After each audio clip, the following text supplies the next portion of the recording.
محمد ملازم حسین صاحب لکھتے ہیں کہ کیا فرماتے ہیں علماء دین و مفتیان شرع متین اس مسئلہ کے بارے میں؟ کیا خاندان والوں کو زکوٰۃ دی جا سکتی ہے؟ اگر نہیں دی جا سکتی تو ہمارے گاؤں میں 95% عباسی ہی رہتے ہیں، تو جو عباسی مستحق ہیں ان کا کیا کیا جائے؟ بسم اللہ الرحمن الرحیم۔ الجواب بعون الملک الوہاب، اللہم ہدایت الحق والصواب۔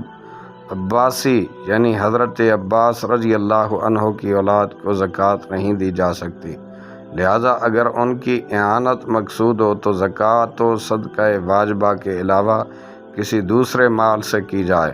اس بات کی بھی تحقیق کر لیں کہ واقعی 95% عباسی ہیں بھی یا نہیں، اور عباسی وہ اپنے آپ کو کس طور پہ کہتے ہیں۔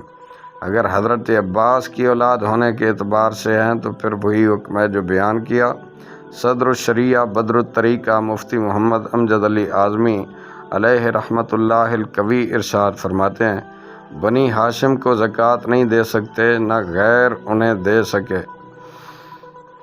نہ ایک ہاشمی دوسرے ہاشمی کو۔ بنی ہاشم حضرت علی و جعفر و عقیل اور حضرت عباس و حارث بن عبد المطلب کی اولادیں ہیں۔ ان کے علاوہ جنہوں نے نبی کریم صلی اللہ علیہ وسلم کی اعانت نہ کی، مثلاً ابو لہب کہ اگرچہ یہ کافر بھی حضرت عبد المطلب کا بیٹا تھا، مگر اس کی اولادیں بنی ہاشم میں شمار نہیں ہوں گی۔ بہار شریعت صفحہ نمبر 931 جلد اول۔ واللہ اعلم عز وجل ورسولہ اعلم صلی اللہ علیہ وآلہ وسلم۔